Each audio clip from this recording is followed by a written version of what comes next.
A lot of things have been happening in the news. If you've been watching the news, you've been seeing me. A lot of things have been happening. I'm not going to get too much into it. Long story short, I shot a crime scene. I was on the news. Family got wind of it, and people weren't very happy, which has allowed me to, or forced me to, reach out to Mr. Lamar Simpson. Of course, we've been shooting these videos now for a year, but reach out to him and say, look, I need a concealed carry. It's time. I have to start protecting myself. I have to start protecting my family, and potentially other people who are innocent.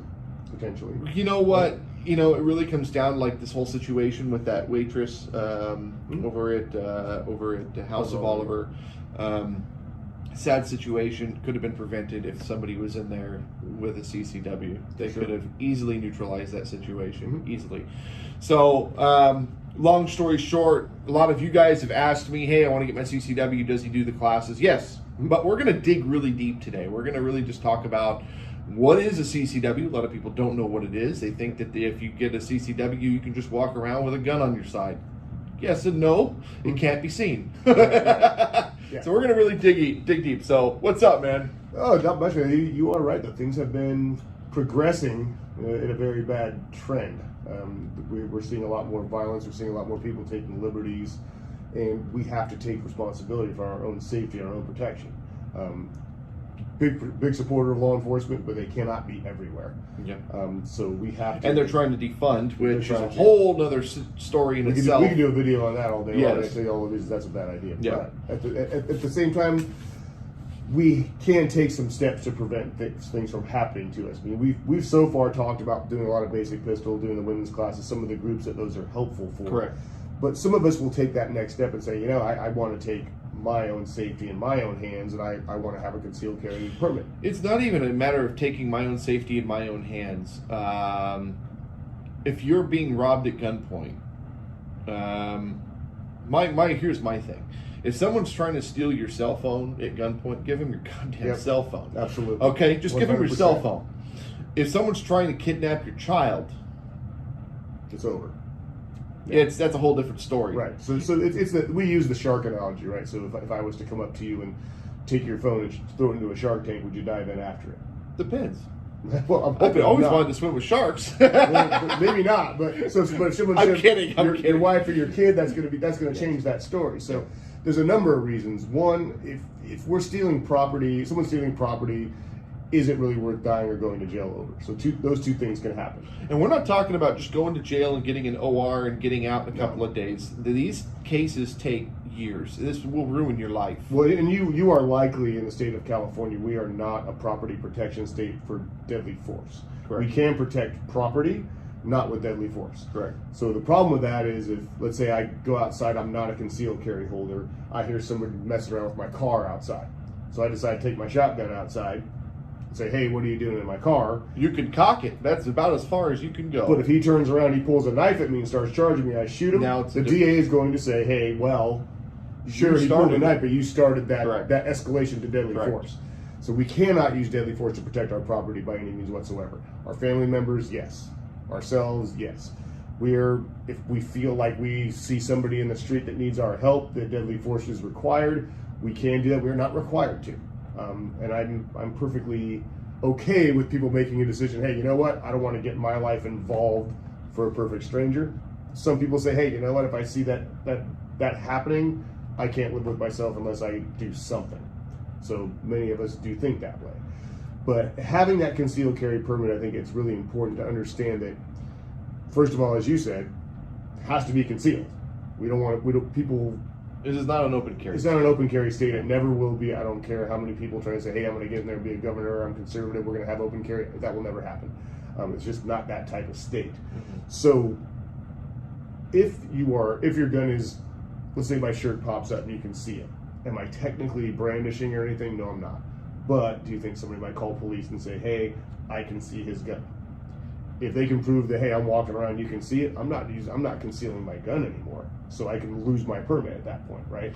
If you're sitting at a restaurant and you know, or like this chair in your jacket, for instance, pops and then they can see it, Okay, be responsible. You went through the steps in order to get your CCW. You took the responsibility to, assumed the responsibility of being able to carry your weapon or gun. I don't like calling it a weapon. Yeah, a firearm.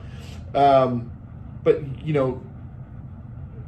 do what you're supposed to do. Mm-hmm. I mean, it's pretty simple. It should never come out unless you need to use it. That's the thing. Okay, so if we just pull a gun out, if somebody's, let's say you don't have any sort of you're the bad guy now, so let's say you don't have any sort of a weapon, and we're not much different in size, so I can't prove disparity of force or any of this stuff, especially being a black belt in 4 different martial arts, right? So if I just have it out and I'm like, hey Robert, I've got a gun, I have then crossed that line into brandishing. So I can be charged with a misdemeanor, I can be charged with terroristic threats, I can be charged with a bunch of different stuff just for showing that firearm and telling you, hey, knock off what you're doing, I have this, when it's not. So why would somebody want to go through all of the negative effects of a CCW when all they want to do is protect their families?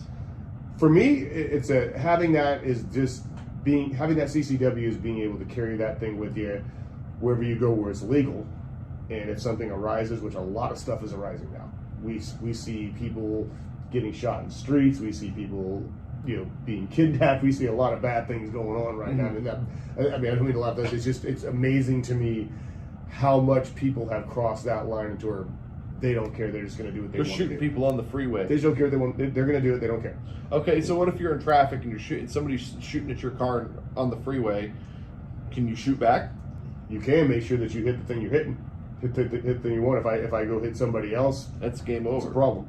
Yeah. So here's the next thing, which people don't. I know you've taken the class, but when you are crossing that line into, okay, I'm going to point this gun at you, right then and there, is attempted murder.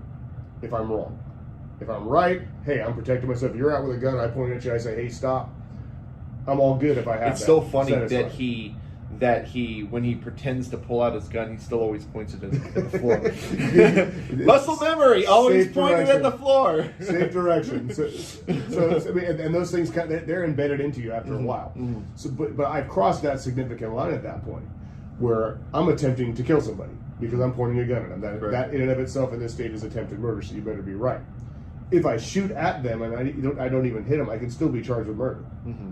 It's quite significant. It's not something that you get because you want to be cool. It's not something you get because you think it's a cure for bad behavior, because it isn't. It's what I know is, it's kind of funny to say that. So we don't regulate arguments with firearms. Firearms should only be presented when I have, and it says right in the penal code section, I am in immediate fear of death or great bodily harm for myself or another person. That's the only time I should be pulling that thing out and saying, hey, stop what you're doing. And make sure it's there's not some sort of, if I have a 4'11" woman like my wife attacking me, she has no firearm, she has no knife, nothing, she's just chasing after me saying, hey, I'm gonna beat you to death. And I pull out. Sounds like you've got marital problems. Well, in this scenario, she's not my wife. Just I'm using her size. I know. It would be a problem. So that size. Well, no. Even if it's not your woman, you've got marital problems. There's an issue going on there. There's something that's happened along the way that you probably could have prevented, right? But you're not going to satisfy a disparity of force with a firearm. If I go out and shoot a 4'11" woman who says, "Hey, I'm gonna beat the crap out of you," I'm in trouble. A lot of trouble. Yeah. Now, if you flip that switch, and it's I'm coming after her, I'm a lot bigger. I don't even have to have a firearm for her to possibly. That might be her only option. Okay, so let's go back. Why would somebody want a CCW? Because there's so many people asking for a CCW, but I don't think they understand the responsibilities that are required. Why would somebody want a CCW, or more or less need a CCW? People can want anything. Why would somebody need a CCW? Well, first of all, before I'm gonna tell you some of those reasons. But when you go, especially to Sacramento County Sheriff, what they want to hear is just for the protection of yourself and your family. They don't want really any big, long, convoluted answers. We, as Americans, we have a Second Amendment right to keep and bear arms. Correct. So, if you just want to protect yourself and your family, that's really all you need to tell them. If you're not a person who has committed any felonies or really, anything with a gun, especially. I'm in the media. I'm a target. All I want to do is protect myself and my family. That's it. That's it. That's it. Honestly, I don't want to ever have to shoot the thing. Yeah, I mean, we'll shoot at people anyway. You shoot at a paper, yeah, exactly. but you get my drift. Right, so we wake up every morning as CCW holders saying, okay, I'm going to strap this thing on, I don't want to have to use it. I'm going to find every single way not to use it. This is why we carry things that are less than lethal, like a pepper spray or a taser with us. Maybe we can solve a problem with that rather than having to shoot somebody. We want that to be our absolute last resort at all times. So who should have a CCW? People who want to protect themselves and they are responsible individuals.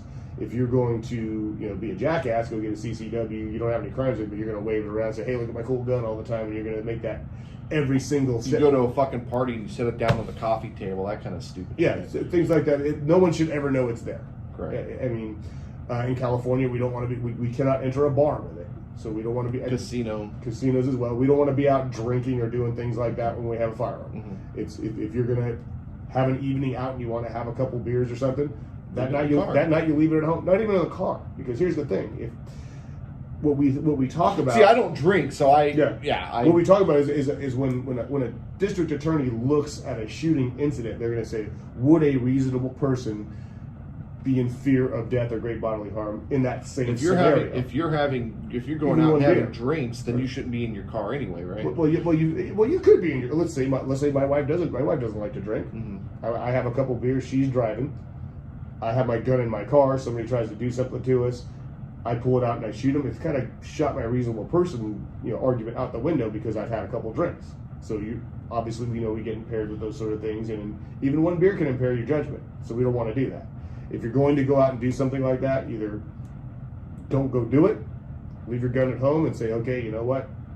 Just avoid all problems. Okay, so what's the steps? What are the steps to get the CCW?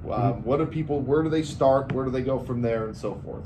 So I'm licensed in multiple counties to be able to give the CCW class. The first step is always your sheriff. Okay. So we are Sacramento County residents. Okay. There's a website that we go, and you can even just Google Sacramento County CCW. It'll bring up the application. You'll pay an application fee of $25 when you sign up for it. Okay. They'll ask for a serial number of one firearm. Okay. And so you're allowed 3. Okay. They want at least one serial number. Okay. You could put that serial number in and have your appointment. 6 months from now, you could have obtained 5 or 6 other guns and bring completely different guns to my class. Okay. Whatever I qualify and give you a certificate for is what you can carry. Okay. Next step is they're going to ask you for a lot of stuff like your address information, different things and bills and things to prove your residence. Correct. So no overdue bills, different things like that. It has to be everything current, that sort of thing. Once that thing starts, your background starts in earnest at that point. Even though they haven't really said it, it starts. Okay. They start looking into you. You're going to pick a date on the calendar. They're kind of far out for Sacramento County. I know some of the other ones, like Amador's pretty good right now. YOLO's pretty good right now. You're probably talking a month at the most. Some people are getting their appointments into next year at this point for Sacramento County. Good part about that is that actually I had a student in class for the women's class this past weekend, and she said, hey, I got my appointment. I got an email that said, hey, we have another opening. Would you like to take a sooner appointment? That does happen. Correct. Once you have that appointment, and I do strongly suggest waiting until you get your appointment and your approval before you come do the other steps, because you're going to pay for my class, that's $250. Yeah. You're going to go pay for live scan, that's another $150. Yeah. So before you make those expenditures, make sure you have it. Take his class. Yep. Take the basic pistol class. Good starting point. Because that's the first thing, is to keep your goddamn finger off of the trigger, right? You know how to hold a gun, when to use a gun. I mean, all of those things. Take the class. We will go over all those things. How do people get in contact with you? They can go to our website at sheepdogdefensivetraining.net. We also have a Facebook page. Search Sheepdog Defensive Training, or call me at 916-548-5326. The CCW are kind of like an as-needed thing, so as many people as we have, we'll get you in there, we'll get you out, we'll make sure that you're out there protecting yourself and your family. Pretty simple stuff. Hey, thank you guys for watching. Give them a call. And if you need video content, I own JRQ TV. Give me a call, 916-289-3710. We'll put it up on JRQ TV, get you some traffic, just like you're watching this content here. Other than that, thanks for watching. See you guys next time. Bye-bye.